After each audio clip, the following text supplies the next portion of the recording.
Today I am going to redo another one of my oldest cooking videos. This one is of my all-time favorite comfort food, my mom's American Chop Suey. That's what we called it in New England. That's the common name in New England, but in other parts of the country, I've heard that it's called goulash. I knew someone from the American Southwest. He said his family called it Scadian beef.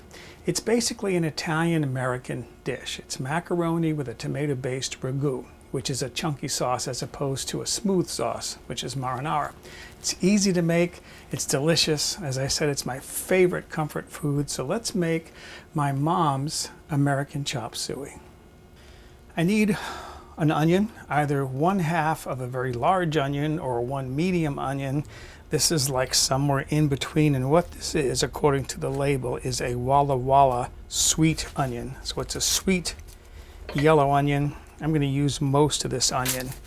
I need between 10 to 11 ounces or 280 to 310 grams. I'm going to cut it in half through the root, and that'll make it easier to peel. And then how I chop onions to keep my fingers safe. I don't like how the chefs on TV do it. They cut toward their fingers. I don't like doing that. So I always cut down to the cutting board by quartering the onion. Leave the root section on because that holds everything together. And then I cut down toward the cutting board like that. As far as these parallel cuts, the more you cut them, the further apart that you cut them, the bigger the chop. So in my case, I want kind of a medium fine chop. Then again, down to the cutting board, and there's my chopped onion. I'm heating a large skillet on the stove here. I'm going to put a couple tablespoons. This is what I call cooking olive oil. This is just regular pure olive oil. I like it for cooking because I can heat it to a higher temperature before it starts to smoke, unlike extra virgin olive oil, which will start burning at a lower temperature. I'm going to put my onions in there. And then I'm going to start frying these at medium-high heat. And then little by little over time as these cook, I'm going to turn the heat down lower and lower and lower toward the end of the cooking, which would be about 15-20 minutes. I'll be cooking on the lowest heat. I need to caramelize my onions to get them nicely golden all the way through. That's the secret that I learned to my mom's American Chop Suey. It took me a long time to figure out how she got her American Chop Suey so delicious. And once I discovered caramelized onions, that's when I figured it out. I'm just now finishing up the onions. I'm cooking over medium-low heat. I turn the heat down because in the beginning what you're doing is you're boiling off the moisture. But once that moisture is gone, then the temperature can start to rise and you start caramelizing the sugar.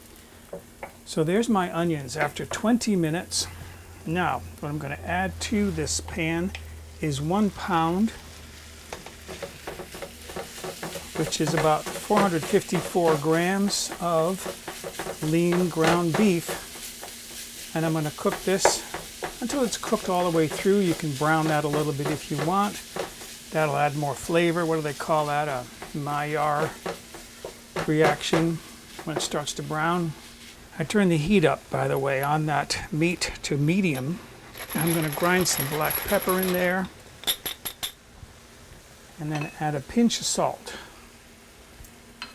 While that beef is cooking, I thought I would explain my cheater sauce. I do make my own marinara sauce sometimes. And on my website, in the basic section of the recipe archive, I have a recipe for making marinara sauce from scratch. But most of the time I make what I call my cheater sauce. This is how I do it. Half of this, Classico, which I think has too strong of a herbal flavor to it. Half that. And half Prego, which to me has too much sugar in it. It's too sweet. But when I combine the two, I get a delicious sauce, and I've served it to people and they go, ooh, this is delicious. You make your own sauce, don't you? And I say, yeah, I put it together myself. And then what I do is I just store it in plastic bags like this, seal it in plastic bags and put it in the freezer. And then I have cheddar sauce whenever I need it. This meat is cooked now. I'm going to add my cheddar sauce here. Just going to cut these bags open and just pour in my sauce. I'm putting in here, let's see, this is 2 cups of sauce. Okay, so my sauce is added. By weight, that was about 527 grams of sauce. I'm going to bring this up to full temperature, and then I can cook my macaroni. I do want to do one thing. Where's my red handle tasting spoon? It's right over there. I want to taste this for salt.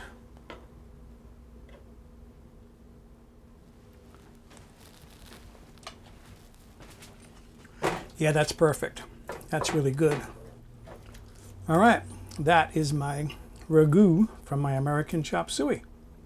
Where I grew up in New England, elbow macaroni was the traditional pasta for American Chop Suey, but I've made it with little shells. You can make it with small penne. You don't have to use elbow macaroni, but this was the traditional macaroni when I was growing up. I've got some water boiling here, salted water. Put about a tablespoon of salt in this water. I'm only cooking up 1 cup, which is about 150 grams of pasta, because I'm going to make a small enough portion just for the photograph. But I have enough sauce here that you probably could sauce an entire bag, 1 pound bag of that pasta, which is 454 grams. Cooking time on this is 9 to 11 minutes. There's my cooked and drained pasta. I know the rule is to deliver the pasta to the sauce, not what I'm doing, delivering the sauce to the pasta. But I only cooked up a small amount of pasta here.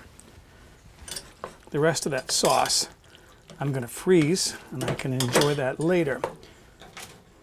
Bringing my heat up under this, I just want to heat this up to get that sauce heated up again. And then this will be ready to taste. I put a little bit in a bowl for myself and garnished it with some cheese. You'll notice I didn't use any green bell pepper in this. My mom never did, but a lot of people make this with green bell pepper in there as well.